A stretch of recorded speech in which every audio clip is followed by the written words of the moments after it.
So what we'll be talking about tonight is the basics, but I wanted to embed this into where does meditation show up in Buddhism? In the writings and what Buddha said. How do we know that meditation is something that's pretty central to Buddhism? So I kind of want to get into how this fits in to the big picture. And in the West, the way we're either by people from the United States or Europe who have gone over to Asia and come back with the teachings, or people like Thich Nhat Hanh who came from Asia and kind of put them into our terms. Meditation is kind of like, that's the entryway into Buddhism. And so I got involved with SnowFlower because I was looking for a meditation group. And at some point, one of the senior members said, well, this is not just a meditation group. And I've kind of gotten much more heavily involved and committed to Buddhism. But I think that that's probably the case for many people, where meditation is the way you start out in Buddhism. And that's not the way it is in the East. In these cultures where Buddhism is embedded in the culture, it's more of a monastic tradition, and it's people who dedicate, maybe not their entire life, but they dedicate their entire years or whatever studying and practicing, and they're meditating. But the general public are all Buddhists, and they're engaged with initially the way I've understood it is the basic teachings of generosity, of goodwill, of kindness, of the 5 precepts, or we call them in Thich Nhat Hanh's tradition the 5 mindfulness trainings. The way to live a life is their contact, their entry point to Buddhism. Along with the rituals and the prayers and that kind of thing. So, but when things come to the West, we're impatient, and this notion of rituals and all that isn't our main cup of tea, and we're impatient with the idea of someone to really achieve enlightenment has to sequester themselves in a monastery. So we're looking for a way to, hey, can we have our cake and eat it too? Can we move along the path to awakening while having a day job? And so it's been a couple of generations now. Some of the senior Western practitioners, some have passed on, and the other generation are kind of retirement age or more. And they're showing us that, there's a viable path here where a person with a full life can really become quite advanced in their practice with meditation, with regular meditation, augmented with retreats, where there are times where you can get away for longer periods of time. So that's the path that we're on. And now it's kind of gone, more recently. Now meditation has been picked up in the popular, appraisal, where meditation divorced from Buddhism is it's seen for its practical effects, and it's relaxing. It leads to a fuller life. It leads to more happiness and all these things. So meditation has been picked up and kind of and some of us are teaching in the prisons, and that's the way the Department of Corrections lets us in. Meditation and mindfulness will result often in prisoners who are less likely to get into fights with each other. Will be kind of less likely to have recurring problems, or the recidivism rate. That's the gold standard. Will this affect the recidivism rate? But it's all about a person's adjustment. Which is all good. It's all good. But for Buddhists, meditation is much more than a good adjustment to life circumstances. Meditation is the way to become more mindful. So I'm going to segue into what is mindfulness, just for a little a little tangent here. That on our path to awakening, and I like the word awakening and nirvana, or kind of like the ultimate realization of reality. On our path towards becoming more awakened, mindfulness helps us discern what our right way forward is. So meditation is not a goal. Meditation helps us become more mindful. Mindfulness is not a goal. Mindfulness helps us discern our proper path forward. And so one of the writers kind of used the metaphor of awakening, being fully enlightened, is the mountain in the distance on the horizon, and we're on the path to get to the mountain. We're on the path, and it's out there. Mindfulness helps us stay on the right path. Helps us to understand that the side path is not leading in the right way. It also helps us understand that we're at a place where we've got a nice view of the mountain. We're not there. We only have a nice view of the mountain. We have to keep going. So mindfulness helps us stay on the path and helps us move forward. So it's our understanding of our best life. So that's mindfulness. And so, kind of swinging back to meditation, and it's actually we call it mindfulness meditation. So meditation with the idea of becoming more mindful is what our subject is. And before most people came, we were talking about, there are other kinds of meditation. There's metta meditation, loving kindness meditation. There are guided meditations where you bring up images and that kind of thing. And I look at it as being closely related, but not to be confused with mindfulness meditation. And we'll get into why. But there are also other kinds of meditation out there. We're teaching in Thich Nhat Hanh's tradition of following the breath meditation. But there are traditions that have mantras, or that or other kinds of visualizations, that sort of thing, repeated chantings.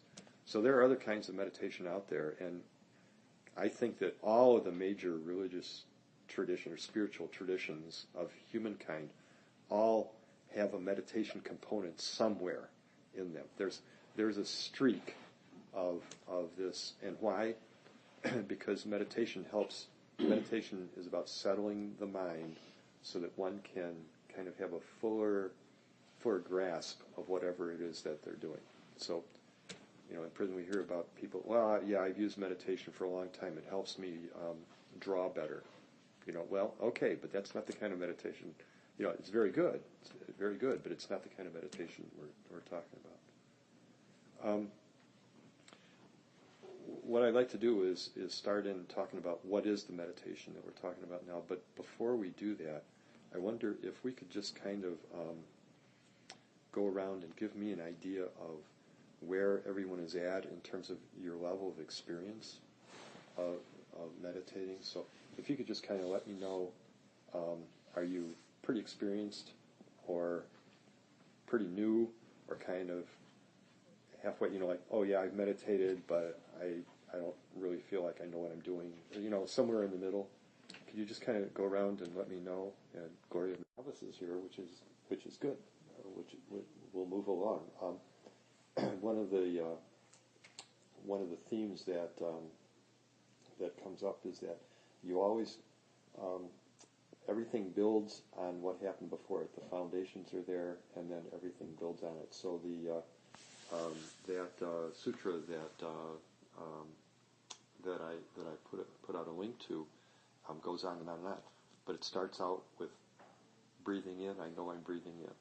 Breathing out. I know I'm breathing out. It starts there, and it comes back to that again and again. And so what I thought that I'll do is do a little bit of some of the basics of how to meditate. Not seeing that we can move through that, pretty well. But I want to kind of do that and then move into the kind of the background for that sutra.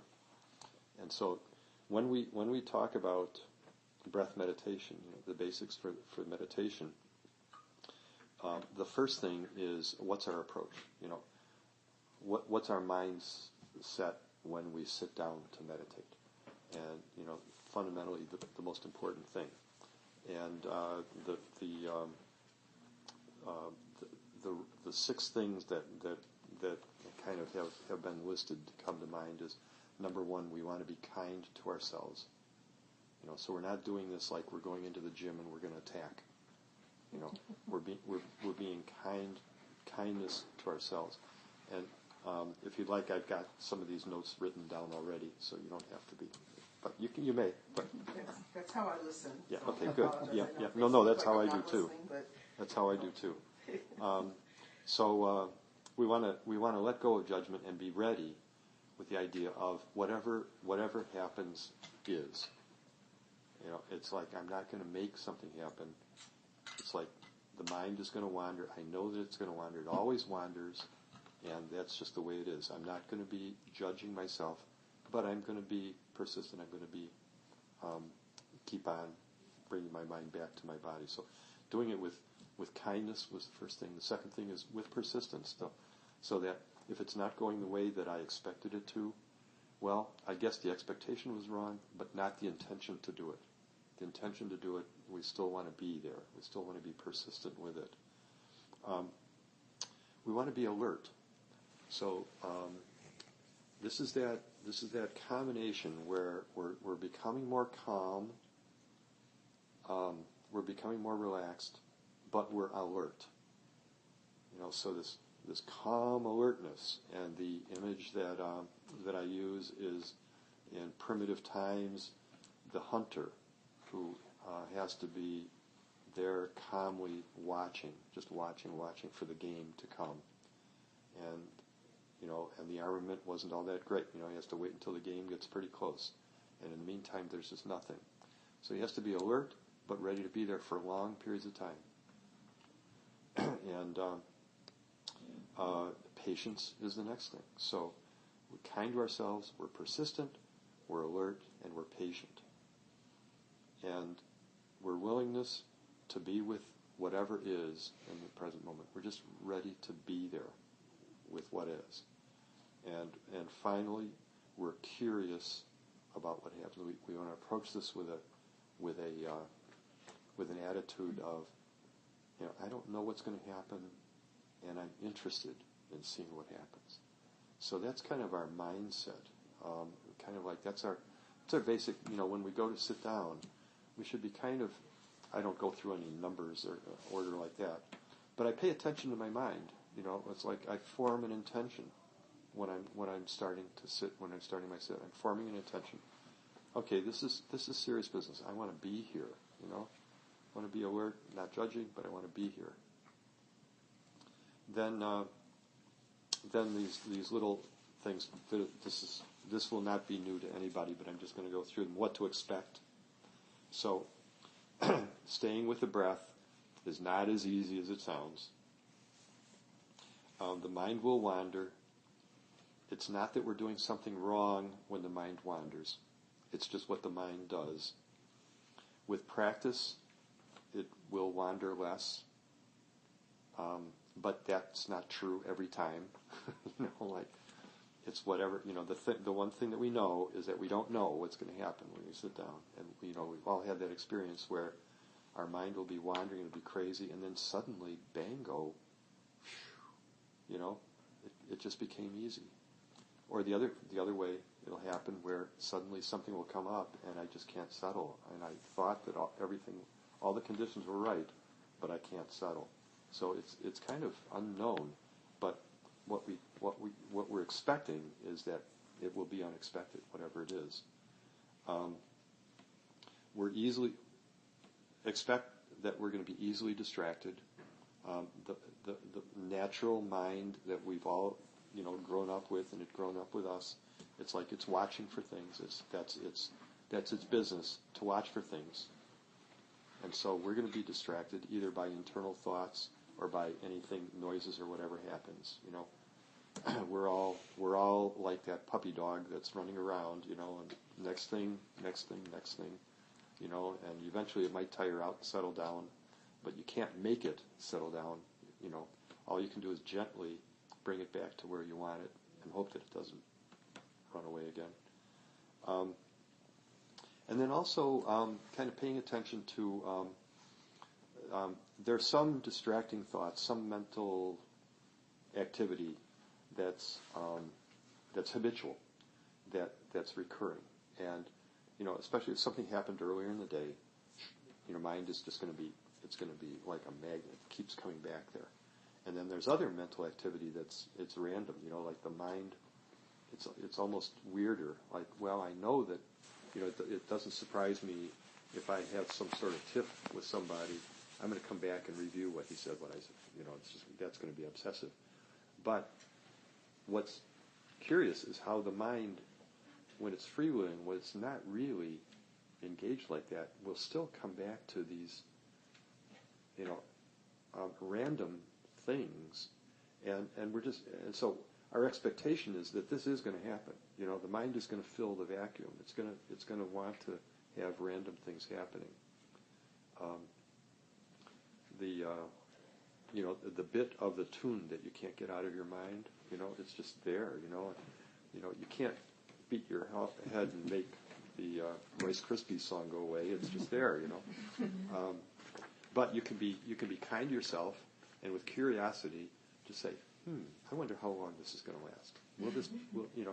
And just kind of accepting of what is real without judging yourself. I didn't do anything wrong. It's just in there. I did bring a page that kind of restates those couple thoughts that I had just given, if anyone's interested in having them. So as the mind becomes more settled, so when we're meditating, as the mind gets more settled, we do develop a little bit better ability to watch where our attention is flowing. The attention isn't bouncing around quite so freewheeling where we can't even keep up with it. I'm lost in the thought, and then I remember, which is a success, and then I'm lost immediately again.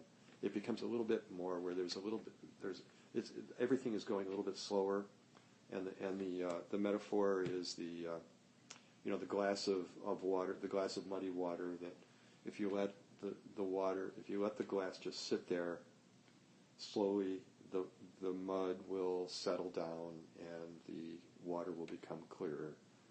And in the same thing, that happens with our minds. They will become calmer, not because we say, I'm going to calm my mind, but because we're not stressing it. We're not adding to pressure on it. We're not creating anything. We're allowing something to happen. So the calmness then, it's kind of, the mind and body kind of work simultaneously. The body becomes calm too, automatically. I don't have to say, okay, I'm going to relax myself. The body will become more relaxed. Sometimes when we're guiding a meditation, we'll kind of mention, you might notice your shoulders now. Are they as tense as they were? Or if my mind will come to my shoulders and say, oh, you know what, I don't have to. Or, I can let my jaw hang. It doesn't need to be tight. I'm becoming more, my body is just spontaneously becoming calmer as my mind becomes calm. And we're kind of becoming we're moving a little bit to the place where concentration can manifest. So it's not like I'm concentrating myself. It's no, my mind is calmer, things are moving a little less crazily, and my concentration, my concentration ability is just increased, period. But we can't force our awareness. We can't force any of this what we do is we watch. So I can't force my mind to stay on my breath. But what I can persistently do is when I've noticed that it's gone, gently bring it back and do that repeatedly. And we kind of say that it's the repetitions that count, rather than the length of time that it stays on the breath. So, are there any? Have I provoked? I'm doing a lot of monologue here, and I just want to be sure that any questions or any discussion anybody wants to bring up when talk about the kind of like getting into the sitting meditation. I know one thing I do that encourages me is I just love the peace of just paying attention to the breath. So somehow it's in there that I remind myself how much I love it. Even though I get the thoughts and I see them going by, and I think that's something that I like about meditation, that it just stops the mind. It's such a relief. I think that it's really important to pay attention to our motivation of why we're doing this, because the experience, my own experience, and so many people's experiences. Oh yeah, I had the experience of meditating, and it's great, but somehow I don't do it as frequently as I know that I should, and so that word "should" is a big, red flag, but remembering the joy that comes from meditation is a really good motivator, and so when our mind and body calms down, and we start having kind of nice feelings, we want to honor those feelings. We want to kind of notice them and remember them. Say, oh, okay, this is why I'm doing this, and because we need that kind of motivation. For some reason, I haven't figured it out why, but I think it's pretty universal that, man, when you're busy, you just don't want to take any time out of your life to meditate, even though it might make the rest of your day much more efficient, but it's just like the mind does not want to, it resists it, and you look, I think like me, I automatically look at this as a chore. Oh, okay, I've got to get my meditation in today. And I look at it as a chore, and then after I've been sitting there for not long at all, it's like, oh, I'm glad I started doing this, I'm glad I did this. But somehow that I'm glad part wasn't on my mind when it's like, I've got to. And I think that's one of the reasons why being in a group that meets regularly is another powerful kind of reinforcement. I think the problem is my rational mind. If I let my rational mind run my life and decide things, it says, why would you do that? You're not doing anything. You're wasting time. That's what meditation is. It's wasting time. And a lot of people in our culture would agree.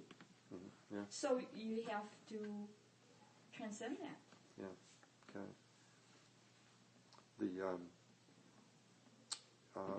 looking at it as I'm treating myself. I'm taking some time out for me.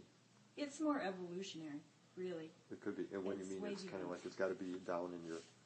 Because it's evolution. Mm-hmm. I really believe that. Yeah. And I think that in our culture, like you mentioned, our culture too, that we're not living in an age where most people are doing slow, tedious work where patience is the order of the day. We're in this environment where, we're reinforced. Our conditioning is next, get it all done. Be efficient.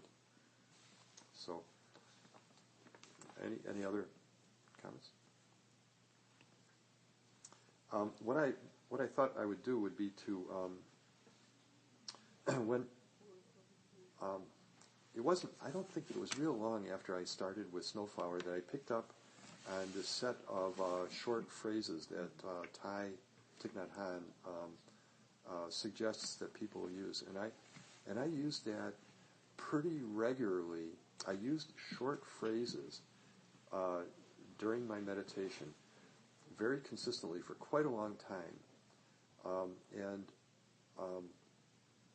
What the bringing words to the mind can be a distraction, but if the mind is totally going crazy, they tend to fill the mind and calm the mind. And for me, it was a real valuable assist. And so I thought that I would go through that, because I'm not sure, I don't know where I picked it up. It might have been at a retreat or some handout from somebody. But I thought I would go through that with you all, because it was very helpful. And I still use it. Like, if I'm coming into retreat, well, one nice thing about my life is that I'm retired now, and so I think I'm a little less generally stirred up. But if I'm in a situation where my mind is not settling down pretty well as I'm starting my sit, I'll start going through and do some phrases, and then I'll let them go. If I don't need to use phrases, I won't, because I think that having the silent mind is actually easier if the mind is somewhat silent. But if it's not, then the phrase, I think, helps kind of calm the mind and bring a little bit of focus and intention to it. So the phrases that Thai had written are, there are 5 sets of phrases, and it starts out breathing in, I know that I'm breathing in, and then on the out breath, breathing out, I know that I'm breathing out. And that's a lot of words, and I don't use all those words. I just say breathing in, breathing out, and I'm bringing my attention to my breath as I'm doing that. And I'll do that for quite a while. Eventually, that'll kind of wear out. The mind is starting, okay, what's next? And then, and then I'll go on to the next set, which is deep breath, long breath. And I'm just saying deep, long. And I'm not forcing myself to breathe deeply or long. I'm just using those as words, just almost as meaningless words. They're just in the back of my mind, very lightly, just on the in-breath deep, on the out-breath long. And it's very soothing. And I do that for a while until those words wear out, and then the next set are breathing in, I calm my body, breathing out, I feel at ease. And there again, I just shorten it to calm, at ease. Calm, at ease. And I'll do that for a while, and then, at any point, it's like, if I don't need the words, they go away. I stop. But I can continue, and if I continue, the next one is breathing in, I smile. Breathing in, I release. Smile, release. And then the last set are present moment, wonderful moment. Present moment, wonderful moment. And I have to say that sometimes I'll jump right to present moment, and sometimes I will never get there because I don't need to use the words anymore. But that progression from simply in, out, deep, smile, release, present moment, wonderful moment, is actually, I didn't know this until maybe a year ago. I didn't know this, but that Thai has taken that sutra and the 16 steps of that sutra and put them into these 5 couplets. It's pretty interesting. Starting out with simply watching the breath and going all the way up into the deep dharma of present moment, impermanence. The guy is a genius. But anyway, I encourage people in Thai's tradition to use. I'm not the only one either. Sharing this with other practitioners who are about my vintage. It's been helpful for people. So I thought, if we have some time, that talking about meditation without practicing it doesn't ring right for me. So I thought maybe we would do another little sit. Joe? Oh, I'm sorry. Do you want me to close the door? Sure. Yeah. So I thought we could do another sit. Not a real lengthy one, but I mean, does that sound okay to people? Would you like to do that? Maybe a 10-minute? And what I would offer would be that I could guide a little bit on those phrases through the sit. Is that okay? Yes. And then, so now, the trouble with this is that my words can be a distraction. If you're, this is the skill that we have to develop as meditators. If there's some guy at the end of the room talking, and it's like it's not doing anything for you, then you just let that talking go on, But you don't have to be drawn into what I'm saying if you don't want to be, and just treat my voice as just another one of those potential distractions that you have to deal with. But on the other hand, if it's helpful, good.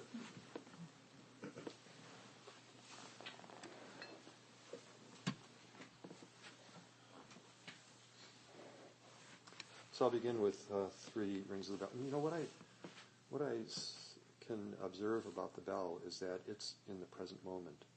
And so the bell is happening right now. And so when I hear the bell, I'm using that as my attention is going to here and now. It's in the bell. It's not the thought of anything. It's the bell. So I'll ring 3 times.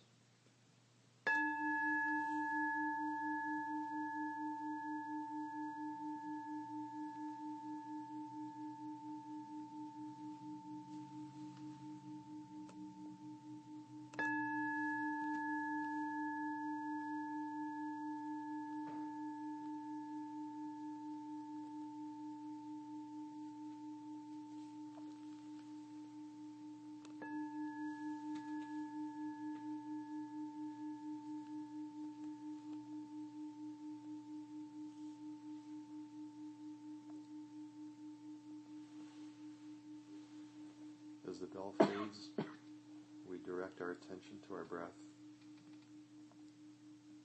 Breathing in, I know that I'm breathing in. Breathing out, I know that I'm breathing out.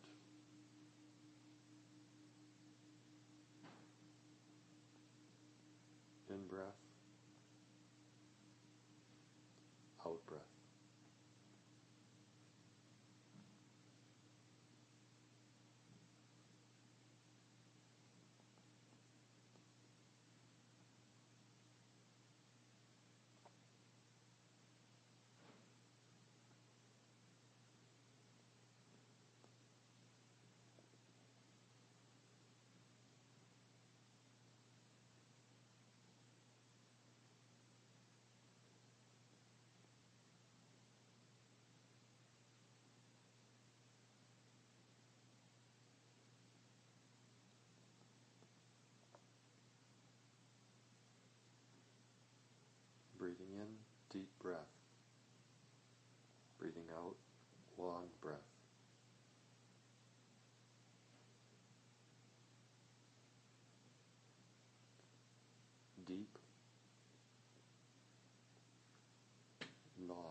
I feel at ease.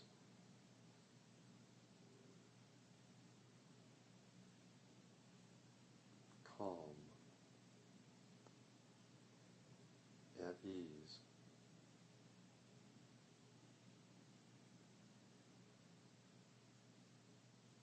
Calm,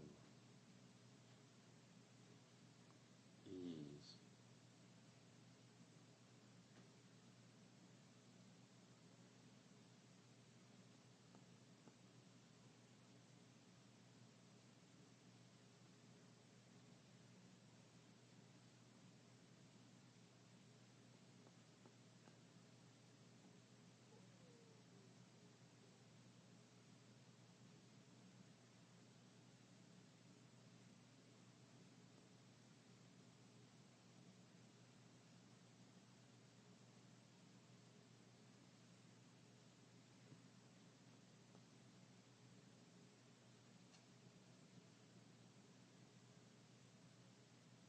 Calm,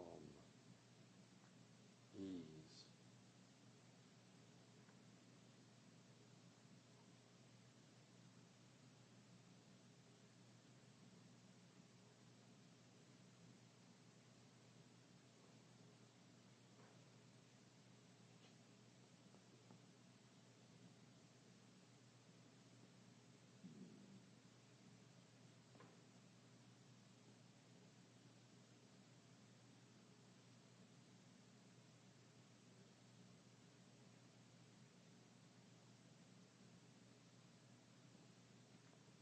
Breathing in, I smile. Breathing out, I release. Smile. Release. Smile. Release.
Smile. Release.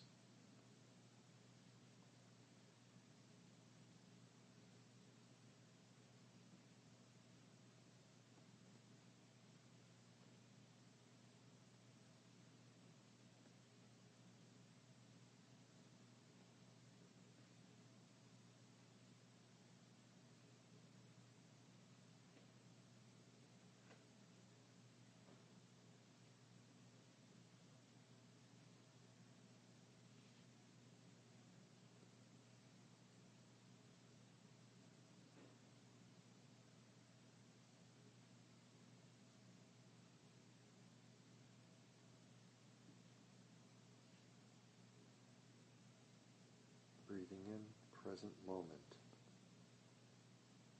Breathing out, wonderful moment.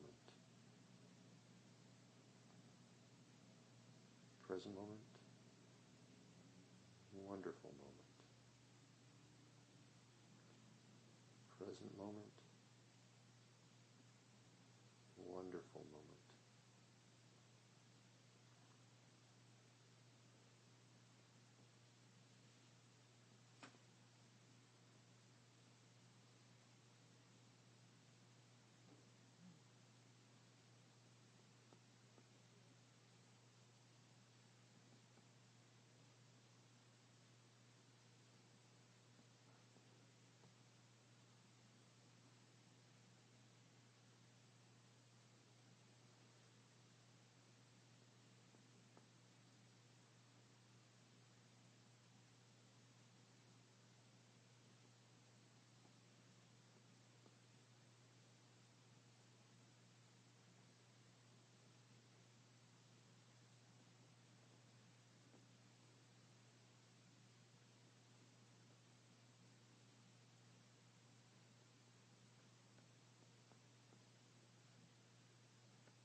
apologize for stopping that.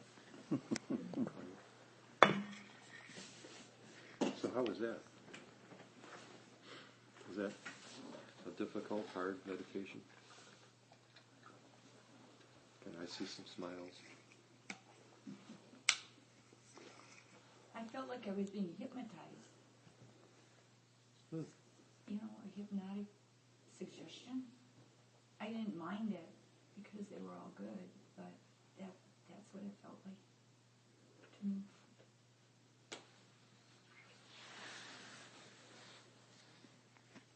In the sense of losing control? In the sense of being...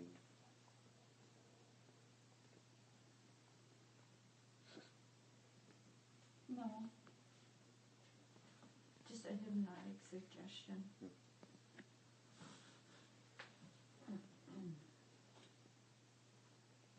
There's this kind of subtle thing where this is not about trying to do anything. It's not trying to make anything happen.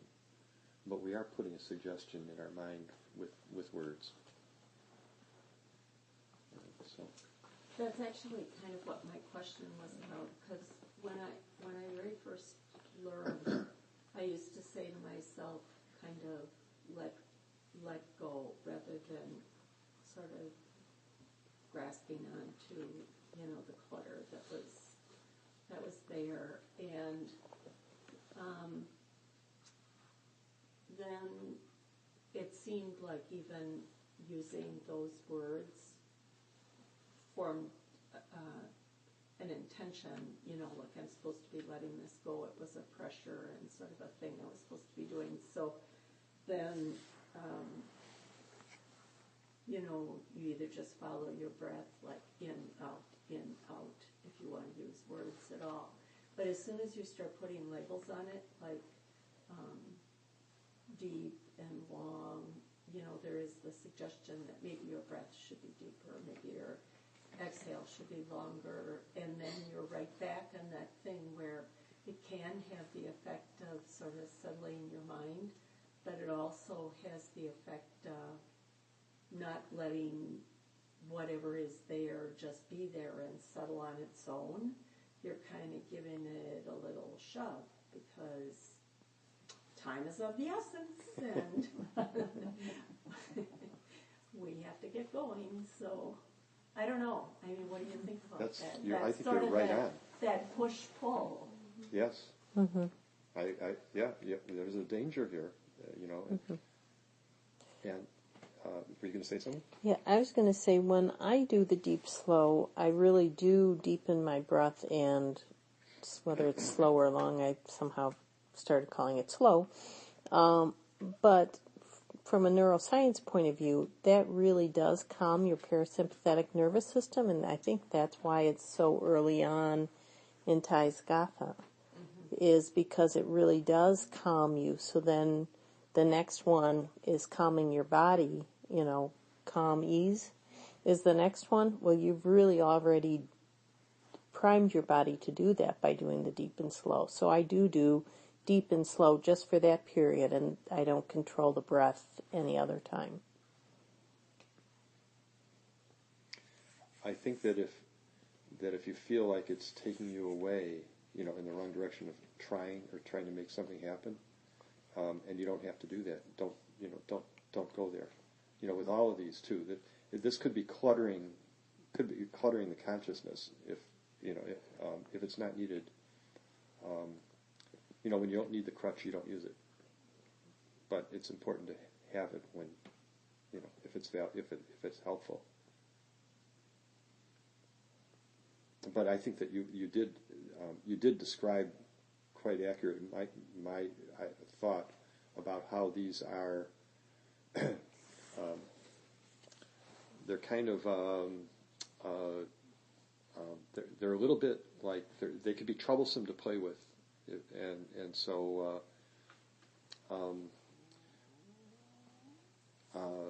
as we use them, we can become more familiar with how they're influencing us or how we're using them, and we can become more skillful in when we use them or when we choose not to use them too. a lot of these things, like maybe there's a general principle here, which is that after a while, everyone has had, good experience, a lot of experience meditating. You find your own way, and you learn what works for you, and so you can take these things, take what's being offered here, and put it into your own picture as it fits. I think would be maybe the best thing that I could say. But for me, it was quite helpful for quite a long time. Any other observations? A lot of times we learn from each other, so don't hold back if you have something that you think might be helpful for other people. I would share that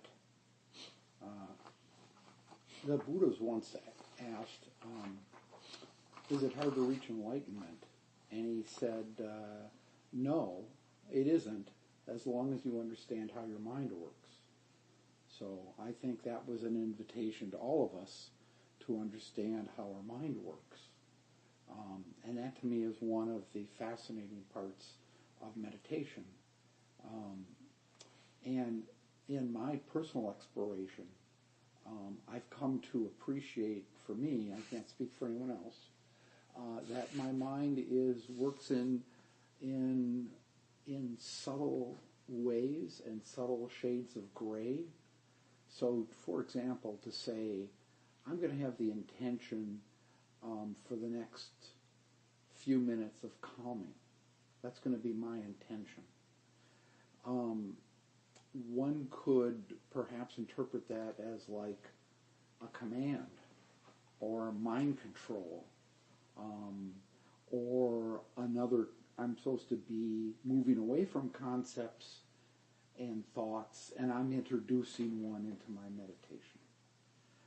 And I would, from my experience, I would share that my experience suggests that the mind is very subtle, and there are all these different shades of gray.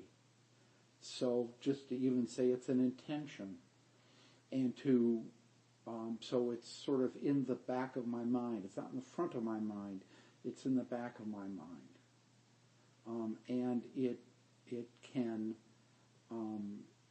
bring a overall calming sense to, let's say, the next 5 minutes of meditating, without any ideas coming in or any concepts coming in or any thought of mind control coming in.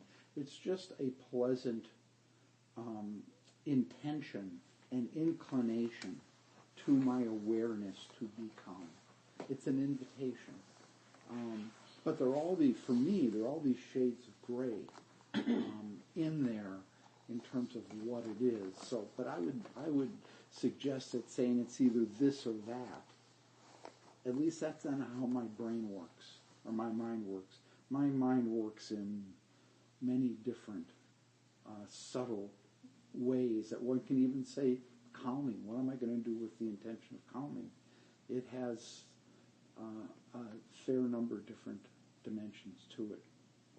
I would share one other thing, and that is, Walt, you said to me this is, and Walt and I go up to Waupun prisons every other Tuesday morning, and we, of course, are inclined to talk about meditating. And to me, this is one of the conundrums of meditating, and that's the fifth thing you said, is just accept what is.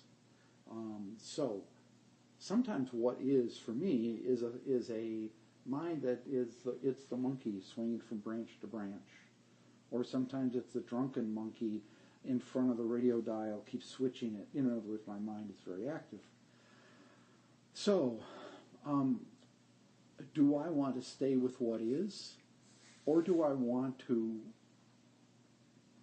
kind of intentionally stop what is and focus on my breath? And I can focus on my breath pretty intently. I generally don't. I invite the breath and hold my consciousness on my breath. I leave my head and go into my body. And Thai invites us, we can feel it down here, we can feel it here. One of the things Thai suggests, particularly in the past 10 years, is to follow the breath up and follow the breath down. And when I do that, then my mind isn't thinking. I'm switching into, I think, what Walt may be getting to is concentration. But that fifth one to me is the enigma. Is okay, let things be, or not let things be and come back to the breath. In many Zen traditions, or at least some Zen traditions, that thinking, that mind is just mind garbage. It doesn't have a lot of meaning. I mean, we can try to assign meaning to it, but it's like the modal mind going into default mode, and it's just thinking thoughts. Should I really then stay with what is, or kind of stop it by really putting more intention back on my breath and anchoring my awareness in my breath? Actually, I think that's a good,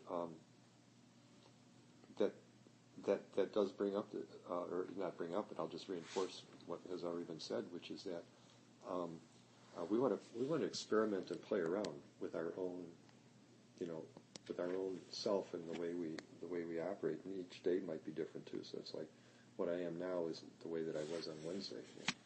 But maybe the proof, whether you should just let the mind be and watch what's there, or kind of try to interrupt something that's really very strong and unproductive, and bring yourself more forcefully back to the breath.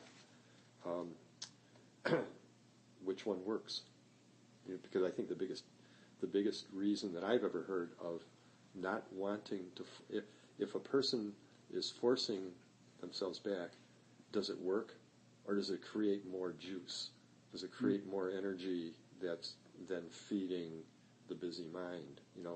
And so I think that probably you'd be able to tell at a particular day whether this is the trick or not.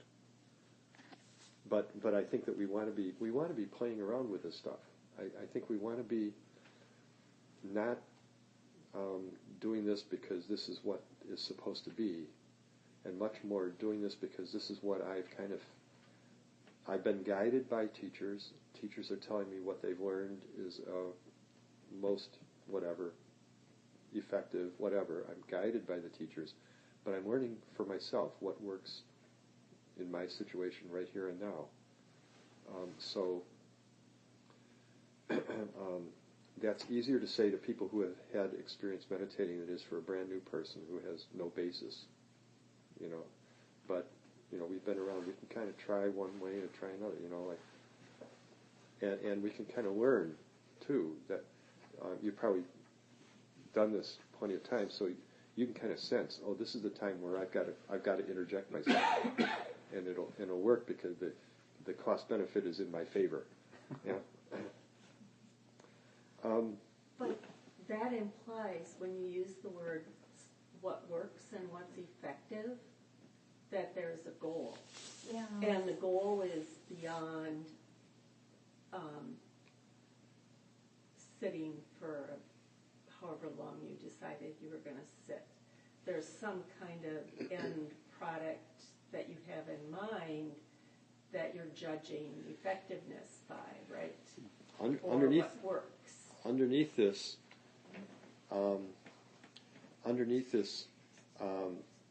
we're kind of hoping to calm and clarify our minds. So it's not an ultimate goal, but it's I can't make my mind calm by forcing it to be calm, but I can stir it up. I can make things worse.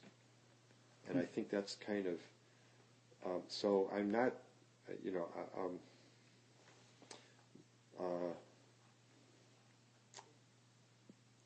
I can get tongue-tied on this very easily myself, and I know what you're talking about. It's tricky. It is very tricky, and when John said shades of gray, we're kind of in levels maybe where our words aren't precise enough.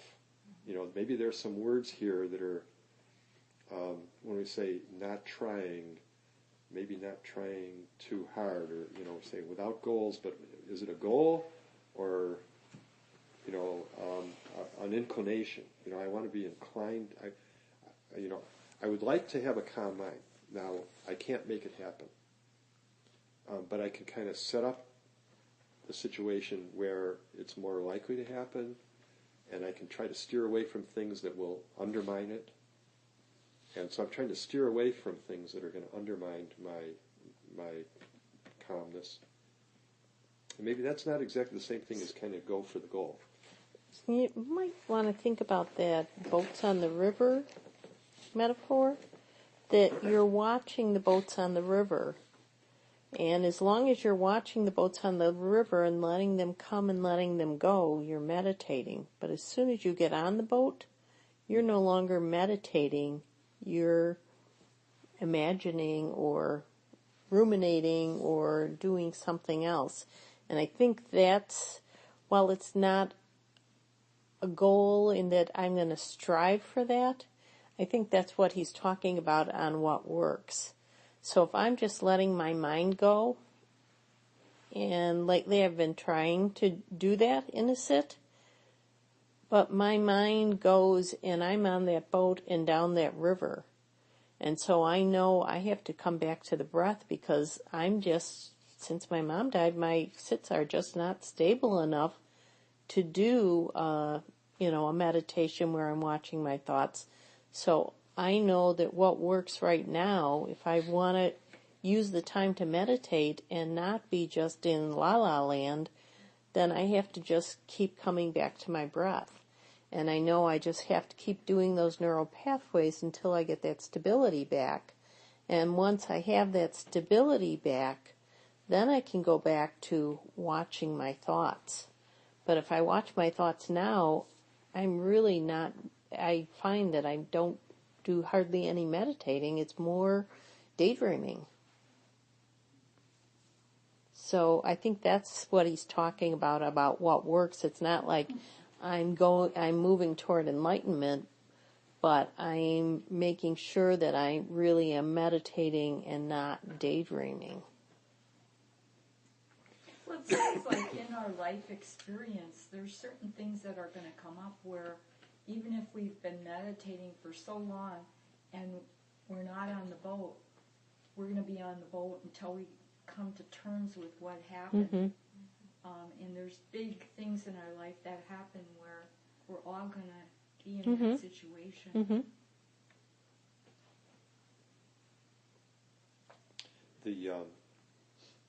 In a couple of weeks, David Haskin is going to have a session with the subject being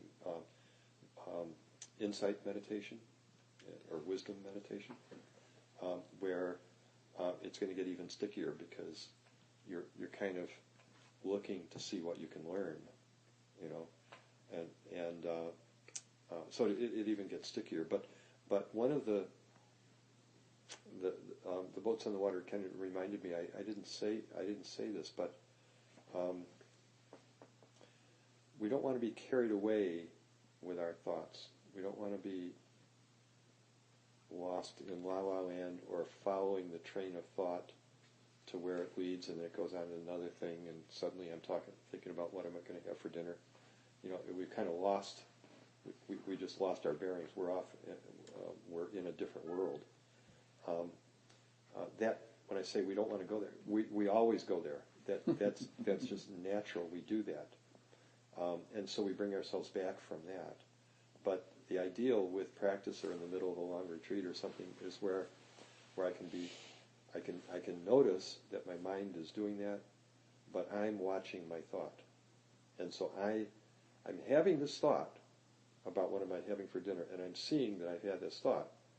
So I'm here having this thought, and that's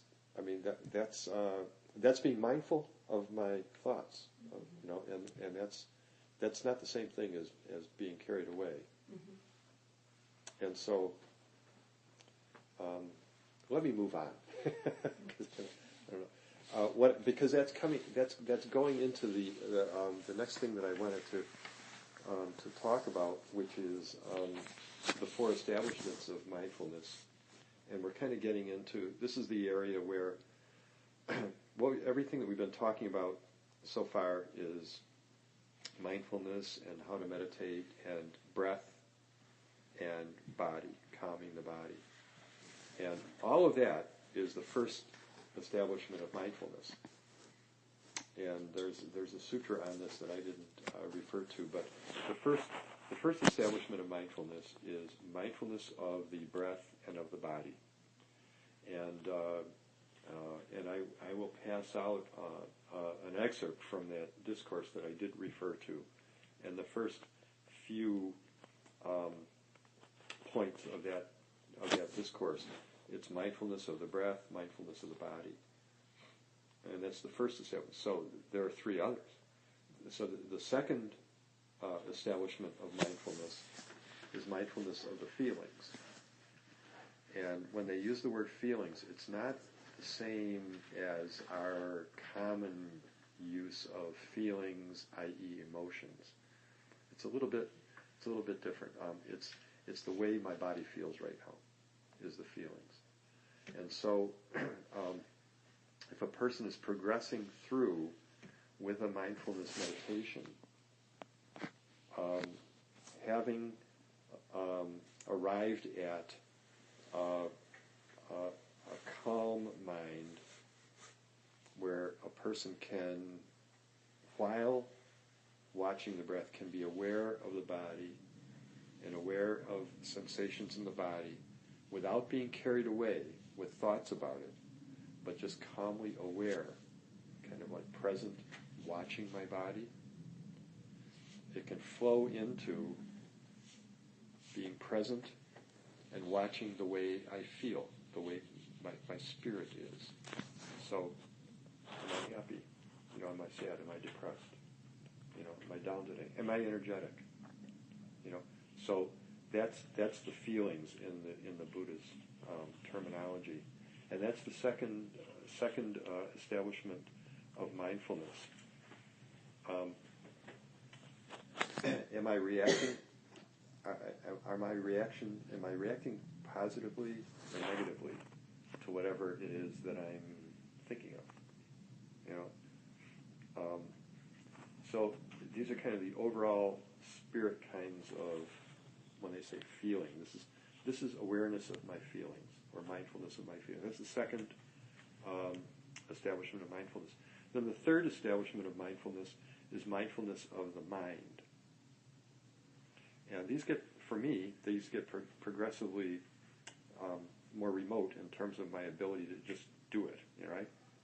So we always have to be aware and accepting of the fact that my mind, I'm going to be spinning off and I'm going to be lost in thought. And I bring myself back. And the more I go into what am I feeling, what's my mental state, just more triggers for me to be spinning off to where I've lost it. So I have to come back.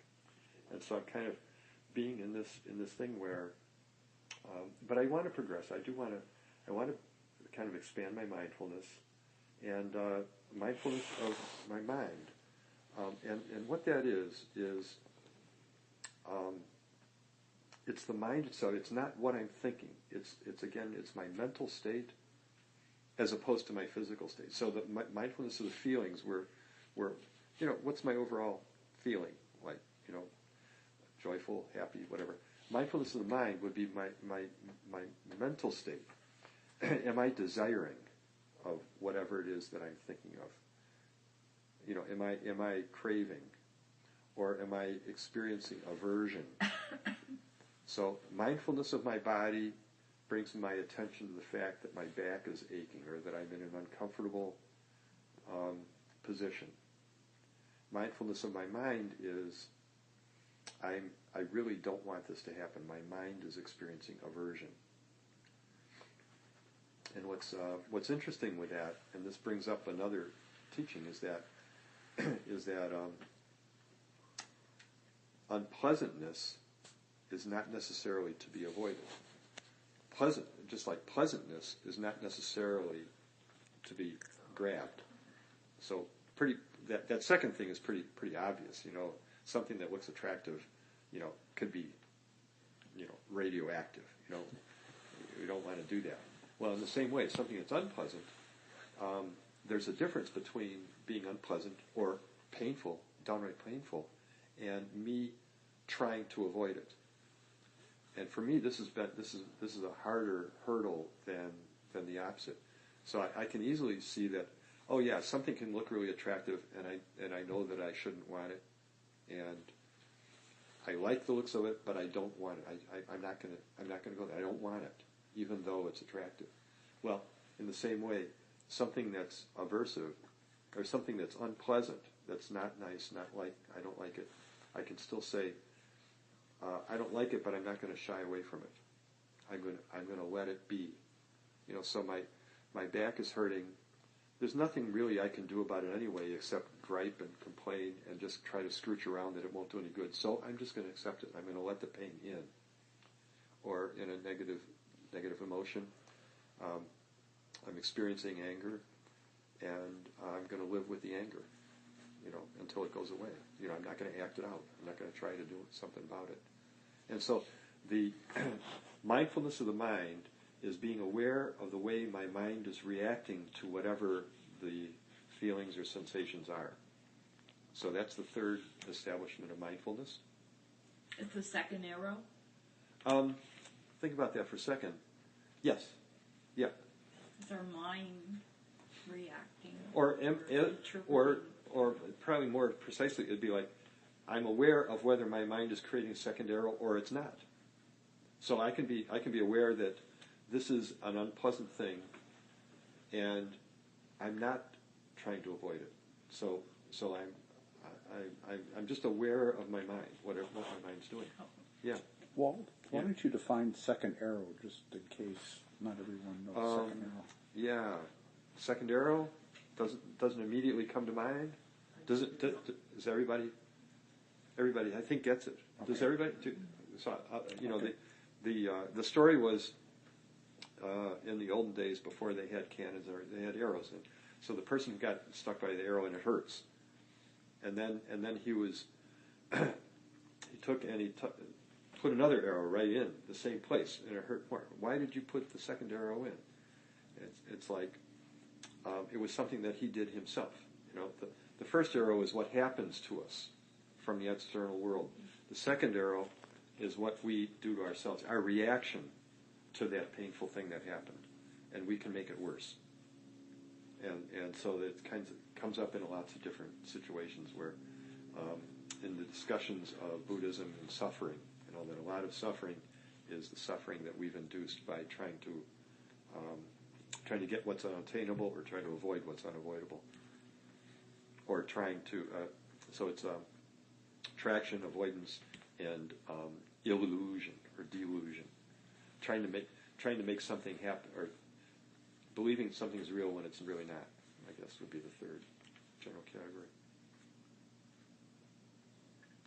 So anyway, the third establishment of mindfulness is mindfulness of the mind, or awareness of the way my mind is reacting to whatever is present. And then the fourth is the contents of the mind, mindfulness of they call it the objects of mind. And this is another one of those in the Buddhist world. The objects of mind are basically everything we think. So mindfulness of our thoughts, and then that kind of flows into, it's not only thoughts, it's perceptions, it's the way we think of things. So mindfulness of the way we think of things. And then this flows into, we have habitual ways of looking at things that are easy for us, but maybe they're not accurate or realistic. And then you get into the Buddha Dharma about impermanence and emptiness and stuff that's really hard to grasp. But that's where mindfulness of the mind is, when I'm aware of the contents of my mind, aware of my thoughts, and I'm also kind of aware of the way I might be misperceiving the true reality. And it's kind of that this is getting closer to what David Haskin might be talking about in a couple weeks than what I am gearing on to. But I wanted to describe, for a person who's been practicing and is in a situation where you can kind of be working with the 16. There are 16 steps of progressive mindfulness, and it culminates in mindfulness of impermanence, mindfulness of the lack of separate selves.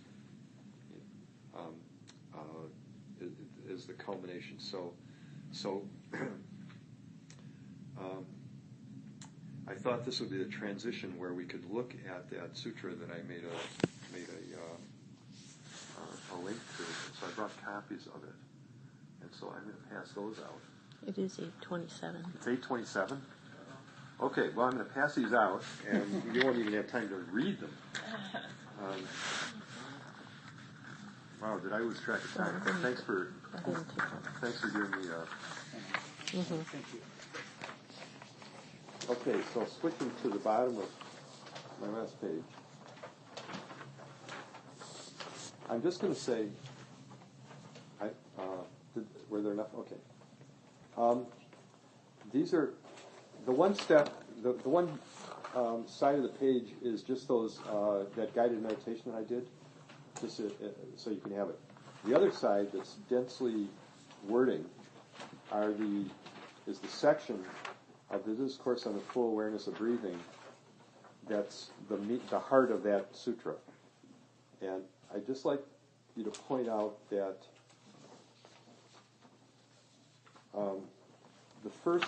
there are 16 of these, whatever you say, sentences, and they're broken into 4 groups of 4. And if you mentally want to look at this, it'll have to be on your own. But in a way, this is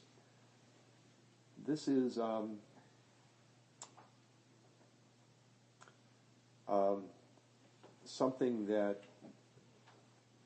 takes a little bit of self-study and kind of contemplation over a long period of time to kind of get to know these. Some of our practitioners, Lisa Glick, and I'm thinking of in particular, uses this as her framework for her meditation, and she has for a long time. And so she's memorized these, and she uses these in her meditations daily. I don't do that, but I kind of clump them. I clump them into 4 sets of 4. So number 1 through 4 are breath and body, and that's that first establishment. And then if you draw a mental line between 4 and 5, from 5 till 8, they're mind states. That's joyful, happy, calming the formations of the mind. So that's that second establishment of mindfulness. Then, and I'm going too fast for you even to be able to read them, but then there are another 4, the 9 through 12, that are mindfulness of the mind itself, or awareness of our awareness. And then the last 4 are about the Dharma, their impermanence, non-desire, non-self, and finally letting go. And this is from the sutra where it basically the Buddha is saying this is how to meditate. I mean, this is the name of the sutra, Anapanasati Sutra. That's the Pali name for it. Is pretty basic among all Buddhist traditions, from the basic fundamentalist Theravadan all the way through Tibetan. So this is kind of the go-to reference.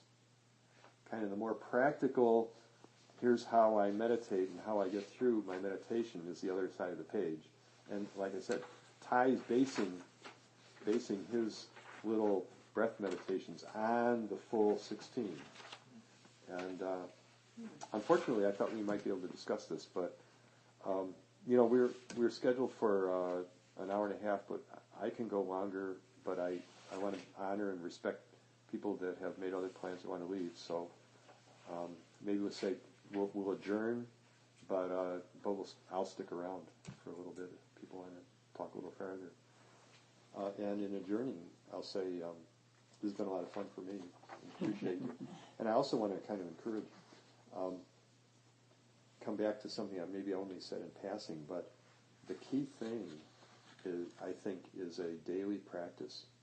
It really is so important, and even if it's 5 minutes,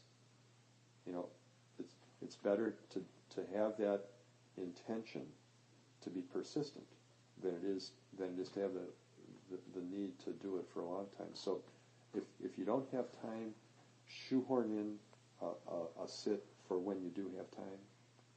And we say that it's better to do 5 minutes a day every day than it is to do an hour once a week.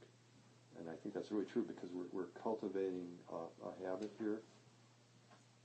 So you guys are all doing the fact that you're here giving up your Thursday night, that's good. And we had a great sit, so kind of I think that it's probably pleasant. So kind of keep in mind and bring to mind how pleasant a sit almost always is when those things, I don't have time, come up. So with that, I'll let you go.